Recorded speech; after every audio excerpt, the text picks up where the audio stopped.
अस्सलाम वालेकुम नाज़रीन, प्रोग्राम कराची टुडे और मैं हूं आपका मेज़बान बिलाल खाना। सबसे पहले बात की जाएगी एमक्यूएम के हवाले से। आज एक बड़ी अहम खबर यह है कि सिंध असम्बली में एमक्यूएम ने सिंध लोकल गवर्नमेंट एक्ट जमा करा दिया है और उसकी जो तफसीलात हैं वो मैं आपके सामने रख देता हूँ कि बल्दियाती हुकूमत को इंतज़ामी और माली तौर पर इख्तियार दिया जाए। कंवर नवी साहब ये कहते हैं और एमक्यूएम की जानिब से जमा कराए गए बिल में मेयर के लिए अहम इख्तियारात भी तलब किए गए हैं। कुछ चीज़ें हैं जो सामने रखना चाहता हूँ कि ये भी कह दिया गया कि 17 ग्रेड तक अफसरान भर्ती करने के इख्तियारात भी मेयर को तफवीज़ किए जाएँ, जबकि कुछ डिपार्टमेंट्स हैं जो मेयर के अंडर होने चाहिए, जैसे कि पुलिस, रेवेन्यू, तालीम, सेहत, ज़राअत, माहौलियात और कानून के महकमे भी मेयर के सुपुर्द किए जाएं। ये तमाम मुतालबात किए गए हैं, जबकि साथ साथ ये भी कहा गया कि ज़मीनों की अलॉटमेंट, टैक्सेस की वसूली का इख्तियार भी मेयर को देने का मुतालबा कर दिया कमर नवीज जेबी साहब ने। और इस बिल के हवाले से मैं बताता चलूँ कि एमक्यूएम ने अपने तजुर्बात की बिना पर यह बिल तैयार किया है। ये एक्ट जो जमा कराया गया, अब देखना यह है कि आगे होता क्या है, क्योंकि बल्दियाती हुकूमत को इंतजामी और माली तौर पर इख्तियार दिया जाएगा तो बल्दियाती हुकूमत मुस्तकम हो सकती है, यानी कि मेयर को बाइख्तियार बनाने का अब कानूनी तौर पर लाएमल तैयार किया गया, एक्ट जमा कराया गया। 4 साल मेयरशिप के बाद यही बात सामने आई कि मेयर बेख्तियार थे। एमक्यूएम का मौकफ यही था, लेकिन जब कराची रजिस्ट्री बार के अंदर, जब सुप्रीम कोर्ट के अंदर जो पटिशन लगाई हुई थी मेयर के हवाले से, तो उस पर जो चीफ जस्टिस साहब हैं उनके यही रिमार्क्स थे कि ये मामला सिंध असम्बली में ही जाकर हल हो सकता है, ये सिंध हुकूमत के साथ ही आप बातचीत कर सकते हैं, ये मामला अदालती नहीं है, ये सियासी मामला है। इसी पर बात करेंगे। हमारे साथ एमक्यूएम की जानिब से एमपी गुलाम जलानी साहब इस वक्त मौजूद है लाइन पर। गुलाम जलानी साहब, बहुत शुक्रिया प्रोग्राम के लिए आपने वक्त दिया। जानना ये चाहूंगा कि ये जो आज एक्ट जमा कराया गया है, Sindh local government act Sindh assembly में, क्या समझते हैं कि इसकी वर्थ है अब? अस्सलाम वालेकुम। वालेकुम जी अस्सलाम। बिल्कुल इसकी वर्थ है और इसको बड़ा सोच समझ के जो है वो एमकेएम ने तैयार किया है। और इसमें देखें कि तमाम इख्तियारात जो हैं वो मेयर के हवाले से और टाउन के हवाले से और यूसीस के हवाले से रखे गए हैं, क्योंकि इसमें जब ये मेयर कराची थे का मामला होता है तो उस वक्त जो है टोटल डिपार्टमेंट जो है वो सिंध गवर्नमेंट के पास थे, जिसकी वजह से जो है प्रॉब्लम आती थी। मेयर बेख्तियार था, कोई अपॉइंटमेंट नहीं कर सकता था, किसी किस्म का डिसीजन नहीं ले सकता था। माली इख्तियारात जो हैं वो टोटल जो है वो सिंध गवर्नमेंट के पास थे, गवर्नमेंट के पास होते हैं। तो और इसीलिए कहा गया कि जी जो भी इख्तियारात हैं, जो इलेक्शन है बल्दियाती, वो इस सिस्टम के तहत कराए जाएं जो एमक्यूएम ने अभी जो है असेंबली में जमा कराया है। जी। और जितना भी रेवेन्यू जनरेट होता है सिंध गवर्नमेंट का, उसका 40% जो है वो मेयर के हवाले से और नीचे टाउन और यूसीस के हवाले से उसको दिया जाए। यूसीस को इख्तियारात दिए जाएं कि वो अपना जो है कुछ ना कुछ जो है सिस्टम वहां से खुद जनरेट करे, ताकि उससे जो मामूली मावनत है उसमें मिलेगी। तो ये वो सारी चीजें हैं जिसको एमक्यूएम ने काफी सोच विचार के बाद जो है वो कराची, हैदराबाद और तमाम जितने भी हम्म। बल्दियाती सिस्टम है उसके लिए जो है वो पेश किया है। और उम्मीद है कि इस पर नजरसानी भी की जाएगी और इसके सामने रखते हुए जो है आने वाला बल्दियाती सिस्टम जो है उसको लॉन्च किया जाएगा। अच्छा, मेयर को अगर ये तमाम इख्तियारात दे दिए जाएं, मतलब इजाफी फंड्स आ गए ना अब तो। अब पिछले जो 4 साल गुजारे मेयर कराची वसीम अख्तर साहब ने, अब तो आप ही की पार्टी के कुछ लोग थे जो अब जुदा हो गए, वो कहते नजर आए कि मेयर को जो पैसे दिए गए, जो फंड्स दिए गए, पहले उसका हिसाब तो दिया जाए। मतलब ऐसे भी लोग थे जो आपकी पार्टी के अंदर मेयर से हिसाब मांगते थे। अब अगर ज्यादा फंड्स दे दिए जाएं तो फिर ये ज्यादा हिसाब मांगा जाएगा आपसे, ज्यादा घपले किए जाएंगे क्या? देखिए वो खसियानी बिल्ली खंबा नोचे वाली जो मिसाल है वो आपने सुनी होगी जी। कि जब तक वो खुद मेयर थे तो सारे इख्तियार अपने पास रखने की कोशिश की गई। उसके बाद जब ये ऑर्डिनेंस चेंज हुआ हम्म। और 2013 का ऑर्डिनेंस आया हम्म। और उसमें मेयर को जो है बेख्तियार किया गया, तो उसके बाद जो है मेयर कराची का काम क्या रह जाता है कि सिर्फ कचरा उठाना मेयर कराची का काम है। वो भी आपने जो है वो डिस्ट्रिक्ट लेवल तक जो है ट्रांसफर किया उसको, लेकिन उनको इतने रिसोर्सेज नहीं दिए गए कि हम्म। आज भी कराची जो है वो कचरे का ढेर बना हुआ है। तो एमकेएम ने उस वक्त भी जो है वो वन उसके 140 के तहत जो है आर्टिकल के तहत उस पर जो है हम्म। पिटीशन भी लगाई, सारी चीजें की, हम्म। लेकिन कोई इम्प्लीमेंट नहीं हुआ। तो एमकेएम ये चाहती है कि मेयर बाइख्तियार होना चाहिए, चाहे वो कराची का हो, हैदराबाद का हो, लाड़काना का हो, जहां का भी है वो बाइख्तियार होगा तो वो काम कर नहीं, मैं सकेगा। मैं मैं फंड्स की बात कर रहा हूँ ना। वसीम अख्तर साहब को जो 4 साल के अंदर डेवलपमेंट फंड्स मिले, ओजीटी की मद में फंड्स जो मिले, तो वफाकी हुकूमत हो या फिर सूबाई हुकूमत हो या फिर आप ही की पार्टी के कुछ जो है वो माजी के जुड़े हुए रहनुमा हो, वो हिसाब मांगते रहे, तो मेयर साहब ने फिर हिसाब क्यों नहीं दिया जितने फंड्स दिए गए उनको? मेयर कराची के हिसाब लेने के लिए मेरे भाई बहुत सारे इदारे हैं जिनको मेयर साहब हिसाब दे रहे हैं ना। हम्म। जो हिसाब लेने का अहल है उसको बिल्कुल हिसाब दिया भी जाएगा। लेकिन मेयर साहब को दिया क्या गया 4 साल में, पहले ये तो इन लोगों से पूछें। वो कोई ये नहीं पूछ रहा है कि मेयर को 4 साल में दिया क्या है। उसको जो फंड मिल रहे थे उससे वो सैलरी पूरी करने के बाद बाकी क्या कर सकता था, या चिड़ियाघर नहीं, के जो। सैलरी की मद में जिलानी साहब, सैलरी की मद में तो अलग पैसे दिए जाते थे ना, लेकिन मैं डेवलपमेंट फंड्स की बात कर रहा हूं। और फिर डेवलपमेंट फंड्स के अंदर क्या डेवलपमेंट की गई कराची के अंदर 4 सालों में? सर डेवलपमेंट फंड जो है वो आप मुझसे बेहतर जानते हैं कि कितना दिया गया। उसकी एक जिंदा मिसाल और ताज़ा मिसाल ये है कि इस दफा जो सिंध असम्बली का बजट है उसी में जो है वह शहर कराची के लिए कोई नया तरक्याती फंड रखा ही नहीं गया। जब उन्होंने अपने सिस्टम को चलाने के लिए नहीं रखा तो मेयर को कैसे दे सकते थे। अच्छा, कल मैं बात कर रहा था पीटीआई के एक एमपीए से अपने प्रोग्राम के अंदर, तो मेयर को जो 7 अरब रुपए देने की बात की गई थी उसमें से गालिबन 1 अरब रुपया तो दे दिया गया था ना। तो वो ये कहते नजर आए कि 1 अरब ने वो कुछ नहीं कर सके। आपके इत्तेहादी ये बोल रहे हैं ऑन रिकॉर्ड मेरे प्रोग्राम में कि 1 अरब ने मेयर साहब हिसाब नहीं दे सके, 1 अरब का क्या हिसाब देंगे, तो आगे कैसे उनको फंड दिए जाते? तो वो भी आपसे नाराज हैं, उसका भी हिसाब नहीं दिया मेयर ने।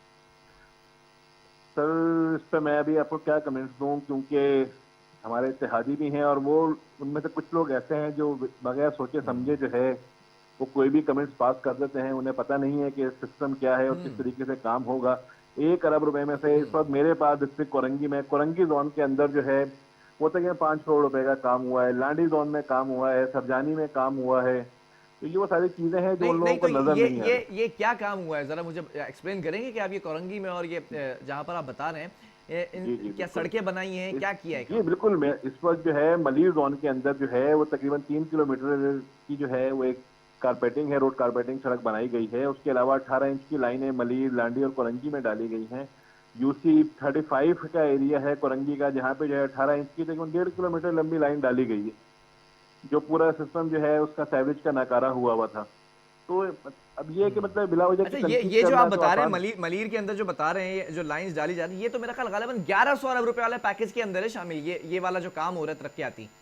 नहीं नहीं, ऐसा नहीं है। जो मेयर साहब को मिला था उसको हमने पूरे कराची में डिवाइड किया था और 2-2 या 5-5 करोड़ रुपए जो है वो हर डिस्ट्रिक्ट वाइज जो है वो जोन वाइज को डिवाइड किया गया था, ताकि तमाम इलाकों में यकसा बुनियाद पे इसका काम हो सके और उस पर अलहमदिल्ला काम हुआ भी है। सर मैं ये नहीं और पूछ रहा कि मेयर के पास चलें, वो इख्तियार नहीं कि 2 करोड़ से बड़ा प्रोजेक्ट नहीं कर सकते, लेकिन 2 करोड़ के अंदर रहते हुए कितने प्रोजेक्ट्स कंप्लीट किए 4 सालों के अंदर? क्योंकि ऑन रिकॉर्ड है जो डेवलपमेंट फंड्स मिले वो तो ऑन रिकॉर्ड है, लेकिन काम होता नजर नहीं आया, सड़कें नहीं बनती नजर आई। आप मुझे बताएं कितना फंड मिला है, आपके नॉलेज में है? एग्जैक्ट फिगर मेरे नॉलेज में नहीं है, लेकिन मेयर जिस दिन उनका टेन्योर खत्म हो रहा था उस दिन ऑन ईयर प्रोग्राम में बैठ के उन्होंने ये फंड्स का तस्करा किया था कि मुझे इतने फंड्स दिए गए। एग्जैक्ट फिगर मेरे दिमाग में इस वक्त बिल्कुल नहीं है, लेकिन सवाल आगे ये आता है कि जितने फंड्स ये डिक्लेयर कर रहे हैं उस हिसाब से तो इनको कम से कम भी 100-150 प्रोजेक्ट कर देने चाहिए थे। 100-150 प्रोजेक्ट का मतलब आप समझ रहे हैं मेरे भाई कि अगर 50 लाख रुपए का भी एक प्रोजेक्ट है तो 100 प्रोजेक्ट के कितने पैसे बनते अच्छा, हैं? आप तो पांच मेयर अरब मेयर रुपए की बनते हैं। पार्टी सही है ना, आप बता दें कितने फंड्स मिले थे मेयर को, चलें। जिस पर आपके पास एग्जैक्ट फिगर नहीं है इसलिए अभी मुझे भी अचानक आपने लाइन पर लिया है। जी अगर मुझे बताया जाता है कि पहले से तो मैं बिल्कुल एग्जैक्ट फिगर आपको इसकी बिल्कुल जी, बताता। और मुझे दोबारा जो है किसी प्रोग्राम में आप लें तो मैं आपको एग्जैक्ट फिगर भी चले बताऊंगा। मुझे ये बता देना, चले हम फिगर्स के ऊपर बात नहीं करते ना, हम काम के ऊपर बात करते हैं कि कितने काम किए गए, कितनी सड़कें बनाई गई। छोटी सी सड़क तो बना सकते हैं ना, मेयर मेयर के इख्तियार में तो था सड़कें बनाना। जी बिल्कुल, मेयर कराची ने जो है वो सड़कें बनाई हैं। अगर आप मेरे साथ सर्वे करें लांडी का तो तकरीबन जो है अगर अराउंड टोटल लांडी की अगर कारपेटिंग को मिला जाए तो तकरीबन 3.5-4 किलोमीटर तो लांडी में सड़क बनी है। उसके बाद कोरंगी अलग है, सरजानी अलग है, नॉर्थ कराची अलग है, गुलशन का एरिया अलग है। तो ये आज PIB में जो है वो काम हो रहा है। आज भी कारपेटिंग हो रही है और कल अच्छा, भी कोरंगी की कारपेटिंग अगर आप होगी। मेन रोड की बात कर रहे हैं एग्जैक्ट, अगर वो सड़क बनाने की, वो तो सिंध गवर्नमेंट ने क्लेम किया कि वो उन्होंने बनाया है। नहीं, मैं कोरंगी की मेन सड़क की बात नहीं कर रहा। अच्छा, फिर? कोरंगी की जो मेन सड़क इंडस्ट्रियल एरिया की जो है वो सिंध गवर्नमेंट ने बनाई थी। आप उसका विजिट करें, उसका हाल देखें जी। कि पूरे कराची में लगे हुए जो इलेक्ट्रिक के पोल हैं जो दोनों साइड पे जो है लगाए जाते हैं वो आज भी उसी तरीके से लगे हुए हैं। लेकिन जो आज से 1 साल पहले जब सईद गनी साहब जो है वजीर बल्दियात थे उस दौर में जो सड़क का इफ्तिताह हुआ, जितनी राउंड अबाउट है उनका हाल आकर देख लें। और कोई पोल ऐसा नहीं है जो अपनी जगह पर ठीक तरीके से कायम हो ना। जरा सी हवा चल रही है और वो पोल गिरना शुरू हो गए। मतलब जिससे हिसाब लेना चाहिए, जिसके पास फंड थे उससे कोई हिसाब नहीं मांग रहा। जो बेइख्तियार था जो 2.5 साल तक जो है कोर्ट में पिटीशन लगा के जीतता रहा है, लेकिन उसकी पिटीशन को किसी ने नहीं सुना, उससे हिसाब मांगा जा रहा है। तो अच्छा, ये मेयर को जो आज ये लोकल गवर्नमेंट एक्ट जमा कराया गया, तो मेयर को आप क्या समझते हो, अगर पुलिस इसके अंडर कर दी जाए, रेवेन्यू कर दिया जाए, टैक्स कलेक्शन कर दी जाए, दीगर जो डिपार्टमेंट्स की बात की गई है, सेहत, तालीम, ज़राअत, माहौलियात और कानून के महकमे, तो क्या समझते हैं कि क्या कराची की हालत बदल सकती है, सुधर सकती है?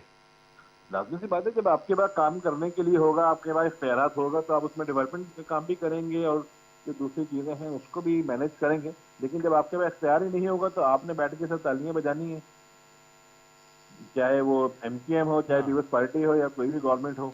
यही हाल जो कराची में है, वही हाल आप देख लेंगे। मतलब हैदराबाद की क्या हालत है, वहाँ पे जो जब इख्तियारात ही नहीं है आपके पास, अच्छा, जो आपके पास इख्तियार फंड नहीं थे है। मेयर के पास, अगर मैं बात कर लूं, पार्किंग के हवाले से बात कर लूं, दीगर जो जहां से रेवेन्यू जनरेट करने के जो इदारे थे मेयर के पास, वो रेवेन्यू जो जनरेट होता था उसका तो कहीं तस्करा ही नहीं है सिरे से कि वो कहां लगाया गया पैसा। देखिए, वही बात वसीम अख्तर भाई ने भी जो है, मेयर कराची थे, उन्होंने अपने लास्ट उसमें जो है इंटरव्यू में बताई थी कि मेरे भाई, पूरा कराची चलाने के लिए सिर्फ जो है जो हाउस की टोकन मनी जो है, जो टिकट मनी है, उससे या सफारी पार्क की टोकन मनी से या सदर की पार्किंग से जो है ना, पूरा कराची आप नहीं चला सकते। आप बाकी कंटोनमेंट एरियाज को जो बजट है उसको देख लें, और जो कराची के एक 40% का एरिया रह जाता है जो मेयर कराची के अंडर में आता है, 6 कंटोनमेंट को हटाकर, आप उसका बजट देख लें, दोनों का आपको डिफरेंट नजर आएगा ना कि नहीं तो डिफरेंस क्या क्या सिर्फ है मेयर दोनों के में। पास सिर्फ क्या सदर की पार्किंग है? जी, कराची भर के अंदर केएमसी की जो पार्किंग होती हैं, जो पर्चियां दी जाती हैं, इनको कौन ओन कर रहा है? वो डिस्ट्रिक्ट के पास है ना। मेयर कराची के पास या केएमसी के पास तो ज्यादा नहीं है ना, जो आपके सराउंडिंग एरियाज में आती हैं, जो मार्केट्स हैं, वो तो डिस्ट्रिक्ट के अंदर की। और डिस्ट्रिक्ट की जो सूरत हाल थी, आपको पता है कि ओजेटी इतनी मतलब आती थी, उसको हर ये जो पार्किंग्स हैं मेयर के पास, ये नाकाफी हैं आपके मुताबिक? बिल्कुल ना काफी है। और उसमें जो चीज है वो आपके सामने है कि मतलब कितनी बड़ी पार्किंग है। आप मुझे बताएं कि जो मतलब मेन आप रोड मुझे है। एक छोटा सा हिसाब लगा के बताएं कि मैंने बात की थी एक दफ़ा मोहित अनवर साहब से भी, और मेयर साहब से भी मैं इंटरव्यू कर चुका हूँ, इस पर बात कर चुका हूँ कि 10 रुपये मेरा ख्याल मोटरसाइकिल के लिए रखे गए थे और 20 रुपये जो है वो बड़ी गाड़ियों के लिए रखे गए थे। लेकिन जब आप वहाँ पर जाते हैं, जो पर्चियाँ दी जाती हैं, 20 रुपये 30 रुपये मोटरसाइकिल से लिए जाते हैं और 50 रुपये से कम तो बाइक के लिए गाड़ी के लिए लिए नहीं जाते। ये जो कौन पैसा ऑन से रिकॉर्ड जा रहा है, कौन से ये इलाके की बात कर रहे हैं भाई, मुझे बताएं। आप किसी इलाके की बात करें, चले आप लेट सपोज कराची मैं के हफ्ते पोश में 2 इलाके दफा जो है, तारिक रोड की बात कर लेते हैं, बादराबाद की बात कर लेते हैं। बिल्कुल वहां पे 20 रुपए की जो है वो पार्किंग है, 4 व्हील की ना। चाहे वो आप उसमें कार ले लें या जीप ले लें या जो भी है, मोटर बाइक की तो 10 रुपए की पर्ची है। आप मुझे बताएं कहाँ 50 रुपए कौन ले रहा था। सर ये कराची भर के अंदर आप जाएं, कोई गाड़ी वाले से अगर 20 रुपए ले ले तो मैं जो है वो इस वक्त सरेंडर कर दूंगा। अगर तारिक रोड की बात कर ली जाए, ऑफिशियल पार्किंग तो बहुत कम है चार्जेस, लेकिन जो चार्जेस कलेक्ट किए जा रहे हैं, तो इसके पीछे जो पर्ची दी जाती है उसमें तो जी, केएमसी लिखा है ना, फिर कौन जिम्मेदार हुआ? केएमसी ने लिखा है तो लाजमी सी बात है कि ऑनर तो केएमसी करते हैं ना, केएमसी ने ही उसको सबलेट किया है कि। केएमसी के ऑनर और कौन थे? उसी पे 20 रुपए मेयर साहब इसलिए थे तो ना? जी बिल्कुल, मेयर साहब थे। तो ये पैसा जो जा रहा था, ये मेयर साहब के पास जा रहा था। तो मैं यही तो बता रहा हूँ भाई कि एक तारिक रोड या सदर की पार्किंग से जो है आप पूरा कराची चलाने की बात कर रहे हैं, वो किस तरीके से पॉसिबल है। जो बाकी आपके पास पेमेंट आ रही है, एसबीसीए को आपने केबीसीए को एसबीसीए कर दिया, केडीए को आपने कुछ और बना दिया। ठीक अच्छा, है, असल मसला यहाँ पर है, ज्यादा रेवेन्यू जनरेट करने वाले इदारे ही हैं। चलें, लेट सपोज अगर ये तमाम जिससे इदारे कराची चल मेयर को सकता दे है दिए उससे जाते आप हैं। सिंध चलाने की बात कर रहे हैं। जो कराची का जनरेट किया हुआ पैसा है उससे आप सिंध को जो है वो चलाने की बात करते हैं। लेकिन सिंध में भी तो नहीं लग रहा वो पैसा। अगर सिंध में भी लग रहा होता पैसा तो समझ में आता है कि हाँ यार, इस पे काम हो रहा है। और चले, कराची नहीं बन सका, सिंध तो बन जाए। सिंध आज मोहनजोदाड़ो से भी बदतर सूरत हाल में इस वक्त सिंध मौजूद है। आप विजिट करें लाड़काना मैं तो का। भाई से साफ ही नहीं कर सकता ना। आप प्रोटेस्ट करते हैं असेंबली के अंदर कि भाई ये पैसा भी नहीं लग रहा, आप इस पर आवाज उठा सकते हैं, आप तो बिल्कुल करस्पॉन्डेंट किया, हैं। इसीलिए हमने बजट का ही बाइकाट किया ना मेरे भाई, कि जब कराची का आपने जो है कोई तरक्याती फंड नहीं रखा, ठीक है, तो आपने लड़काना और बाकी जगहों के लिए किस तरह किस लिए रखा है। तो अच्छा, सारी चीजें हैं। ये जो आज सिंध लोकल गवर्नमेंट एक्ट जमा कराया गया है, किसी भी जमात का, किसी भी सियासी जमात का मेयर आ जाए, सबके लिए ये फिर एमक्यूएम का मौक़िफ़ यही कि ये इख्तियारत होने चाहिए, चाहे पीटीआई से हो, बिल्कुल सर, पीपल्स पार्टी से हो, एमक्यूएम से हो। बिल्कुल, हमने तो पूरा सिंध के लिए जमा कराया ना लोकल एक्ट। उस पर लिखा हुआ है सिंध गवर्नमेंट लोकल एक्ट। सही है, उस पर कराची लोकल एक्ट नहीं लिखा हुआ। जो हमने जमा कराया उस पर सिंध गवर्नमेंट लोकल एक्ट लिखा हुआ है, और उसमें जो है वो पूरा सिंध आता है। अच्छा, तो इस कराची एक्ट की पर, बात ये जो नहीं। जमा कराया है एक्ट, इस पर और कौन सी सियासी जमातें आपके साथ खड़ी हैं? नहीं, हर सियासी जमात अपना अपना कराती है। जो हमारे जिसको हमने कराया उस पर लाजमी सी बात है वो एमकेएम ने कराया है, तो एमकेएम ने ही उसको बनाया होगा ना। एमकेएम का जो तजर्बा है गुज़श्ता नहीं, इस जब लोकल से गवर्नमेंट एक्ट के हक में भी तो कोई होगा ना आपके साथ सियासी जमात के, ठीक है भाई आपने बड़ी अच्छी चीज की है, हम भी यही इसी का मुतालबा करते हैं मेयर के इख्तियारात के लिए। अभी हमने जब जमा कराया है तो इसके बाद तमाम जमातों को दिया है, तो मेरा ख्याल है कि 1 से 2 दिन तो उसको पढ़ने में लोगों को लगेंगे। उसके बाद जो रिस्पॉन्स आएगा बिल्कुल आपको भी उसका चले बताया चले जाएगा। इस पे फिर 1 से 2 दिन के बाद दोबारा प्रोग्राम किया जाएगा, देखा जाएगा कौन कौन सी सियासी जमातें आपके साथ खड़ी हैं। बहरहाल बहुत शुक्रिया गुलाम जिलानी साहब आपके मौक़िफ़ का, एमकेएम के मौक़िफ़ का। अब देखना यह है कि जो मुतालबात किए गए हैं कि 17 ग्रेड तक के अफसरान की भर्ती करने के इख्तियारात भी मेयर के पास हों, कुछ डिपार्टमेंट्स रखे गए सामने, पुलिस है, रेवन्यू है, तालीम है, सेहत है और कानून, ये जो सारे महकमे हैं इनको मेयर के सुपुर्द कर देना चाहिए। अब क्या मेयर के पास ये तमाम इख्तियारात होने चाहिए, और अगर हो जाते हैं मेयर के पास ये तमाम इख्तियारात आ जाते हैं तो क्या इसका हासिल वसूल होगा, कराची सुधरेगा या फिर नहीं? वक्फा लेंगे, इसके बाद एक और स्टोरीज पर बात करेंगे।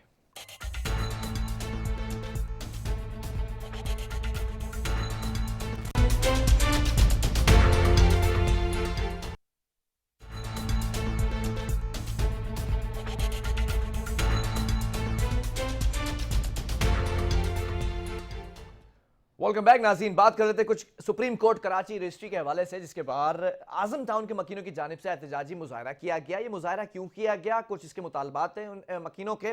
ये कहा गया कि हम दर बदर की ठोकरें खाने पर मजबूर हो चुके हैं। 2017 में कटिंग के बावजूद दोबारा कटिंग क्यों कराई जा रही है, क्या मामला है, इस पर थोड़ा सा बात करेंगे, आज ब्रीफिंग लेंगे। हमारे साथ इस वक्त कोर्ट रिपोर्टर हमारे साथ मौजूद हैं, नुमाइंदा K21 न्यूज़ मोहम्मद ज़िशान। जानना चाहूंगा सुप्रीम कोर्ट कराची रजिस्ट्री के बाहर ये जो मकीनों का एहतजाज हुआ है, क्यों हुआ है ये एहतजाज? जी बिल्कुल, देखें बिलाल, आज जो है सुप्रीम कोर्ट कराची रजिस्ट्री में chief justice of Pakistan justice गुजार अहमद की आमद के मौके पर देखा गया था कि सुबह से जो है वो महमूदाबाद, आजम टाउन, मंजूर कॉलोनी के रिहायशी जो हैं वो आज सुप्रीम कोर्ट कराची रजिस्ट्री के बाहर आए थे एहतजाजी मुजाहरा करने के लिए, क्योंकि देखा जा रहा था कि चाइना कटिंग, पहले कहा जा रहा था कि नालों के अतराफ भी जो है वो चाइना कटिंग की गई थी, मगर चाइना कटिंग के बाद जो है इन्हें लीज कर दिया गया था। लीज प्लाट से मुतालिक जो है वो आज इलाका मकीन आए हुए थे, उनकी जानिब से एहतजाजी मुजाहरा किया गया था। मुजाहरीन का यही कहना था कि हम चीफ जस्टिस, साबिक चीफ जस्टिस ने 2017 में जो है ये कटिंग का कहा था, 20 और 25 फीट तक जो है वो कटिंग कर दी गई थी। इसके बावजूद अब भी जो है वो चाइना कटिंग की जा रही थी और उस पर अमल दरामद नहीं हुआ था।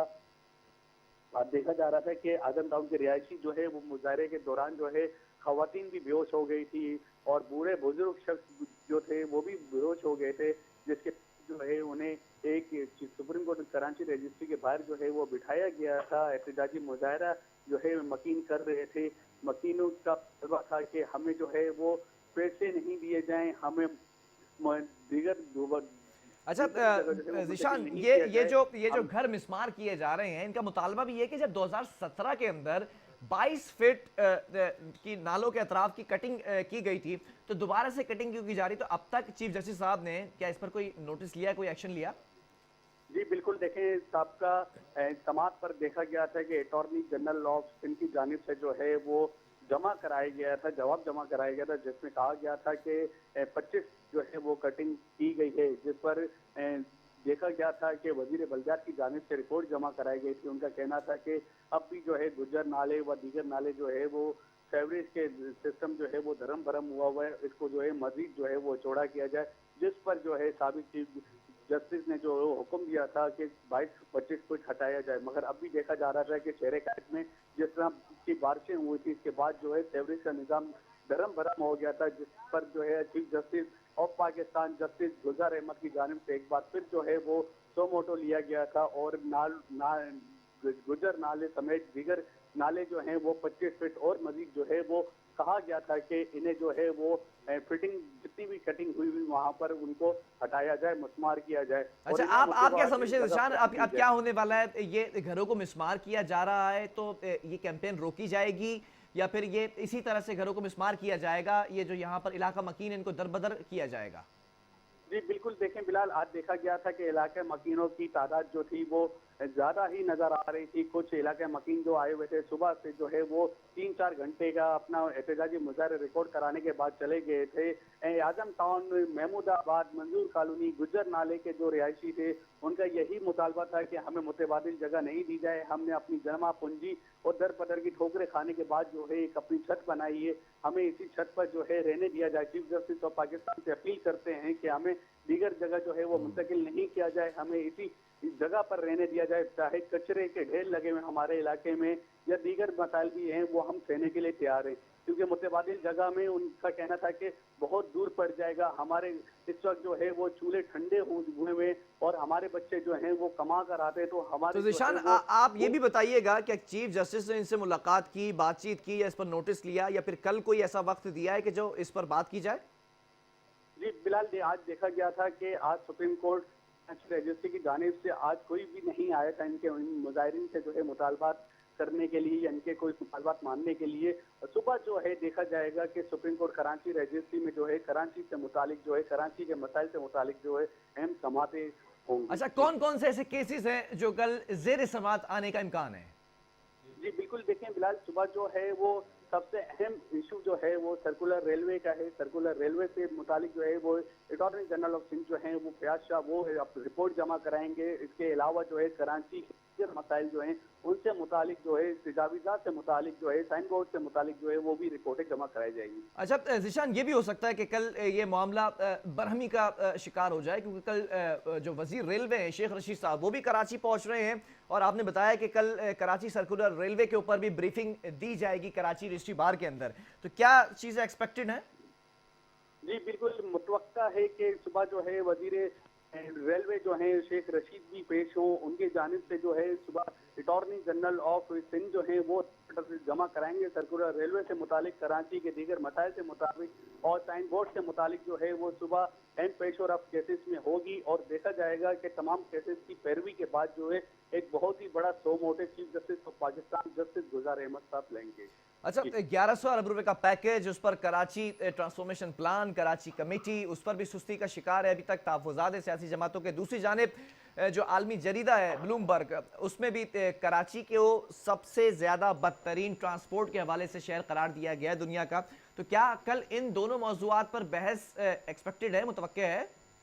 देखें बिलाल, अगर बात की जाए मेयर कराची के हवाले से, तो साबिक मेयर कराची वसीम अख्तर ने भी जो है वो माजरत कर ली थी कराची के मामला को देखकर, और मुझे नहीं लगता कि इस वक्त जो है कराची के अहम मामला पर जो है अब दोबारा अटॉर्नी जनरल ऑफ सिंध जो है वो सुबह कोई ऐसे जो है वो जवाब जमा कराएं। इस वक्त जो है शहर कायद के अंदर अभी देखा जा रहा है कि फेवरेज का निज़ाम धर्म बरम हुआ है। इसके अलावा जो है वो दीगर जितने भी बल्दियाती मामला थे वो इस वक्त भी सफाई सुथराई की नजर नहीं आ रही जो कि होने चाहिए थे। अच्छा, कराची के अंदर एंटी इंक्रोचमेंट ड्राइव भी चलती नजर आ रही है, तजावुजात का खात्मा किया जा रहा है, जो गैर कानूनी तामीरात उसको मिसमार किया जा रहा है। तो इस पर अभी तक ये कैंपेन कंप्लीट होती नजर नहीं आई, गालिबन इसको कई अरसा गुजर चुका है। तो इन्हीं चीफ जस्टिस साहब के कहने पे कैंपेन का स्टार्ट किया गया, तो इस पर तो बरहमी का इजहार नहीं करेंगे कल कि अब तक क्यों नहीं कंप्लीट हुई ये कैंपेन? जी बिल्कुल, देखें बिलाल, देखा जा रहा था कि तजावीज़ात से मुतालिक जो है वो हर बार अटॉर्नी जनरल ऑफ सिंध जो है वो जमा कराते थे रिपोर्ट, जो के अदालत को जो है वो मुतमईन नहीं किया जाता था। अदालत के अंदर जो एक तहरीरी लेटर लेकर आ जाते थे कि तजावीज़ात जो है वो 2 रोज पहले हटाना शुरू हो जाती थी। Chief justice of Pakistan justice गुजार अहमद ने 2 से 3 बार जो है इसे तजावीज़ात से मुतालिक जो है सो मोटो लिया था। फिर वो जैसे ही यहाँ के कराची की समाप्त करके चले जाते थे, इसके बाद जो है तजावीज़ात दोबारा लगना शुरू हो जाती थी। सुबह देखा जाएगा कि अहम पेशोर अब देखी जाएगी कि सर्कुलर रेलवे से मुतालिक जो है वो क्या मामला होंगे, और सुबह ये अहम केसेस में देखा जाएगा कि तजावीज़ात से मुतालिक और इसके अलावा गैर कानूनी बिल्डिंगें जो हैं उनसे मुतालिक भी अहम पेशोर अब केसेस में हो सकती है। चलें, बहुत शुक्रिया मोहम्मद ज़ीशान इस हवाले से हमें अपडेट करने के लिए। अब देखना यह है कि कल सुप्रीम कोर्ट कराची रजिस्ट्री के अंदर कौन कौन से केसेस ज़ेर समात आते हैं, कल एक्सपेक्टेड हैं जो मिनिस्टर रेलवे हैं शेख रशीद साहब, वो भी कराची पहुंचेंगे। तो ये हो सकता है, एक्सपेक्टेशंस हैं कि शेख रशीद साहब भी अदालत में पेश हों, उस पर ब्रीफिंग दें। और बहुत से केसेस हैं जो इल्तिवा का शिकार हैं, तो उस पर भी समाअत कल मुतवक्के है। यहाँ वक्फा लेंगे, इसके बाद कोरोना के हवाले से बात करेंगे। और जो स्कूल्स हैं उसमें केसेस बढ़ते चले जा रहे हैं, तो स्कूल्स बंद करने के हवाले से क्या फैसला किया गया है, इसी को डिस्कस करेंगे वक्फे के बाद।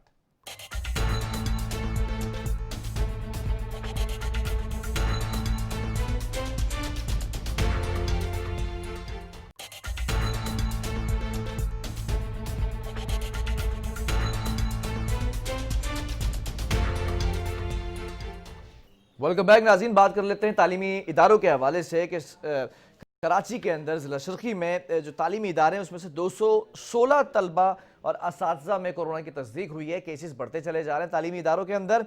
और NCOC के अंदर भी ये तजवीज़ दी गई थी कि हो सकता है कि अगर इस तरह से केसेस बढ़ते रहे कि दोबारा तालीमी इदारे बंद कर दिए जाएँ। इस नहज पर आ खड़े हुए हैं अब, क्योंकि जो टेस्ट किए गए थे 8,939 असातिज़ा के टेस्ट नेगेटिव आए, जबकि 216 तलबा और असातिज़ा के टेस्ट मस्बत आए हैं। अब ये तशवीशनाक सूरत हाल है। स्कूल इंतजामिया के ऊपर सबसे बड़ा सवालिया निशान है कि SOPs फॉलो किए जा रहे हैं, उस पर अमल दरामद हो रहा है या फिर उसकी खिलाफ वर्जियाँ की जा रही हैं। इसी पर बात करेंगे। हमारे साथ all Pakistan private school federation के सूबाई सदर मोहम्मद अख्तर अराई साहब मौजूद हैं। सर, बहुत शुक्रिया ज्वाइन करने के लिए। सबसे पहले जानना चाहूँगा कि 12 प्रोग्राम का हिस्सा बनते रहते हैं आप, अब ये स्कूल इंतजामिया के ऊपर जिम्मेदारी आयद होती है, जो केसेस बढ़ते चले जा रहे हैं असातिज़ा में भी और तलबा तालिबात में भी, इसका जिम्मेदार कौन है? बिल्कुल आपने सही निशानदेही की है, मगर मसला ये है कि जो आपने डेटा अभी शेयर किया है ये डेटा परफेक्ट नहीं है। ठीक है। हमारी नॉलेज के मुताबिक देखिए, जब भी आप स्कूल की बात करते हैं तो आप स्कूलों में गवर्नमेंट स्कूल्स को और प्राइवेट स्कूल्स को सेपरेट आप काउंट डाउन करें आप। ठीक है। नंबर 1। नंबर 2 जो है, ये डेटा परफेक्ट नहीं है। अच्छा, इसके अंदर जो अगर आप कहते हैं कि इंतजामिया स्कूल की जिम्मेदार होगी या है, तो ये बिल्कुल कतई गलत है। 4 घंटे बच्चा स्कूल में आता है, स्कूल में आप मीडिया वाले विजिट कीजिए, मुख्तलिफ टीमें विजिट कर सकती हैं, वहाँ पर आप SOP फॉलो होते हुए नज़र आ रहे हैं। जो गवर्नमेंट की एडवाइजरी है उसको 98% फॉलो किया जा रहा है, मगर अगर फॉलो किया नहीं जा रहा तो पेरेंट्स फॉलो नहीं कर रहे, तो सुपर मार्केट में फॉलो नहीं होता, ट्रांसपोर्ट में फॉलो नहीं होता, किसी और जगह फॉलो नहीं हो रहा। लोगों ने इसको बहुत आसान ले लिया है। हम इस बात को एजुकेट करते रहते हैं, पेरेंट्स को मैसेज भेजते रहते हैं कि देखें, वालिदैन को देखकर, बड़ों को देखकर बच्चे वो होते हैं। अगर स्कूल से बच्चा बाहर निकल जाता है तो मास्क रिमूव कर देता है। पेरेंट्स नहीं, स्कूल के अंदर बच्चों का हुजूम, जो मासूम बच्चे उनका हुजूम, उनका रश तो ऑब्वियसली स्कूल में होगा ना, मार्केट्स में तो एक साथ इतने बच्चे नहीं होंगे। इसलिए फोकस किया जा रहा है कि बच्चों के अंदर भी टेस्ट पॉजिटिव आ रहे हैं, असातिज़ा में भी आ रहे हैं, तो इसकी जिम्मेदारी किस पर आयद होती है? क्या मार्केट्स पर आयद होगी? देखिए बिलाल साहब, क्या आपके पास इस बात की रिपोर्ट है कि बच्चों में कितने बच्चे पॉजिटिव आए हैं? आपके पास एग्जैक्ट नहीं होगा, क्योंकि यूनाइटेड नेशन का ये डेटा है, यूनिसेफ का डेटा है कि 36 लाख में से एक बच्चा मुतासर हो सकता है 3 साल से लेकर 17 साल तक। तो जब यूनाइटेड नेशन यूनिसेफ ये बात करती है तो इसका मतलब ये हुआ कि पाकिस्तान में अगर 216 पॉजिटिव आए, इसमें से कोई एक बच्चा हो सकता है। नहीं तो अगर यही चीजें हैं तो फिर क्या SOPs फॉलो नहीं करवाए जाएंगे? क्योंकि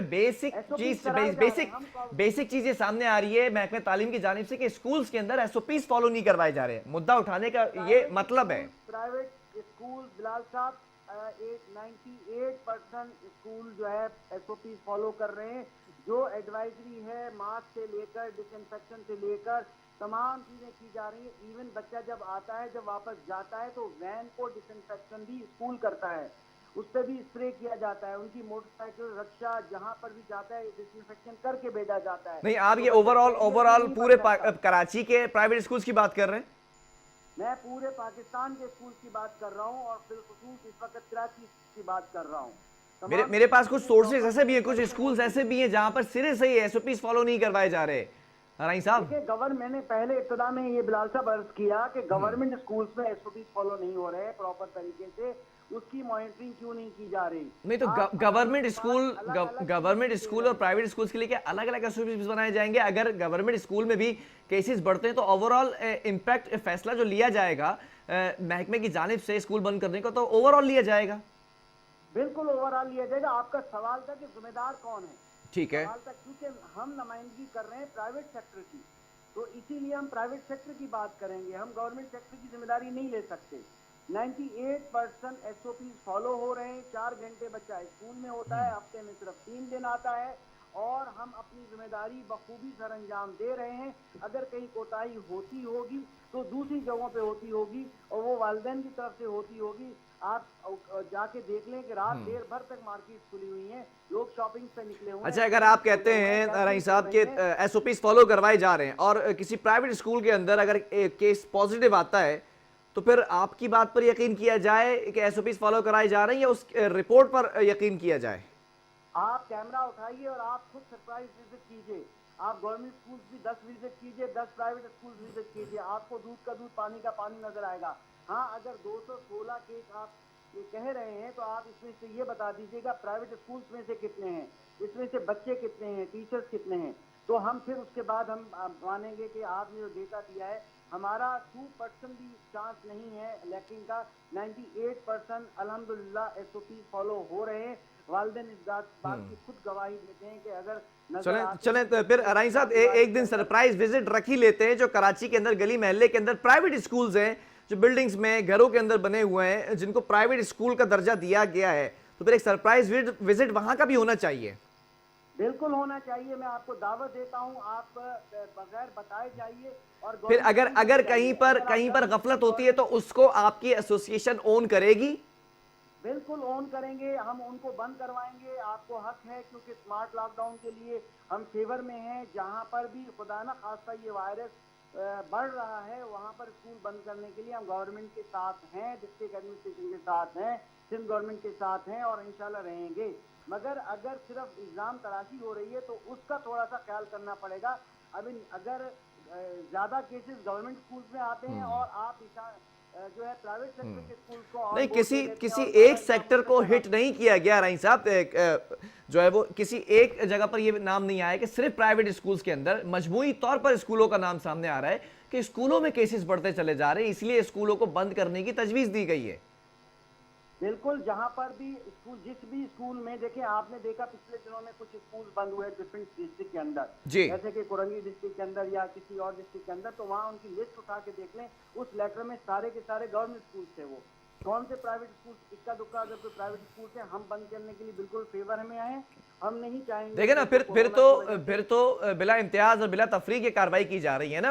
अगर गवर्नमेंट स्कूल के ही नाम सरे फहरिस्त है और गवर्नमेंट स्कूल से सील किए गए तो फिर यहाँ से तहफ़्फ़ुज़ात ही दम तोड़ जाते हैं कि आप जैसे कह रहे हैं कि प्राइवेट स्कूल्स को हिट किया जा रहा है या उनको निशाना बनाया जा रहा है। नहीं, मैं ये नहीं कह रहा। मैं ये कह रहा हूँ कि जब मीडिया पे एक वर्ड, अल्फाज, लफ्ज स्कूल इस्तेमाल होता है तो आम लोग पे ये आमतौर पर ये समझा जाता है कि शायद प्राइवेट स्कूल्स में ऐसा हो रहा है। तो मैं सिर्फ ये कह रहा हूँ कि 216 केसेस अगर हैं तो ये भी बता दिया जाए कि उसमें से प्राइवेट स्कूल कितने हैं, ताकि हम उसके खिलाफ एक्शन लें। हम फिर फौरन उसको सील करें और बंद करें। अच्छा, आपकी एसोसिएशन बाज़ाब्ता खुद रिक्रूट करती है कि किस स्कूल के अंदर एसओपीज फॉलो किए जा रहे हैं, तंबी किया जाता है इन्हें कि अगर खिलाफ वर्जी की जा रही है? हमारी तमाम एसोसिएशन, हम चूंकि फेडरेशन है, फेडरेशन का काफी कुछ एसोसिएशन हमारी अलाय होती हैं और इसके अलावा हमारे जितनी दूसरी एसोसिएशन है सब लोगों ने मॉनिटरिंग कमेटीज बनाई हुई हैं। हमारे विजिट्स होते हैं। हम लोग कोशिश कर रहे हैं कि अच्छे से अच्छे एसओपीज पे फॉलो किया जाए और हम आप सब एसोसिएशन हम आपका साथ देंगे।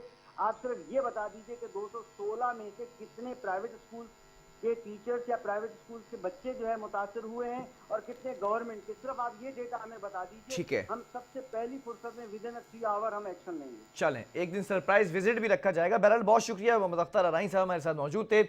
अब देखना यह है कि एक और मसला, एक और बखेड़ा जो है वो खड़ा हो चुका है कि प्राइवेट स्कूल और सरकारी स्कूलों के माबैन जंग छिड़ चुकी है कि ये कहा जा रहा है प्राइवेट स्कूल्स की जानिब से कि सरकारी स्कूलों के अंदर एसओपीज फॉलो नहीं करवाए जा रहे, जबकि जो प्राइवेट स्कूल्स हैं वहाँ पर तमाम एसओपीज फॉलो करवाए जा रहे हैं। तो नाज़रीन, एक दिन सरप्राइज विजिट रखना पड़ेगा कि जितने प्राइवेट स्कूल्स हैं वो कैसे एसओपीज फॉलो करवा रहे हैं। प्रोग्राम का वक्त खत्म हुआ। आपके फीडबैक का मैं मुंतज़िर हूँ। आपने अपना फीडबैक मुझसे ज़रूर पहुँचाना है। जब तक के लिए बिलाल खान और मेरी पूरी टीम को दीजिए इजाज़त। अल्लाह हाफ़िज़।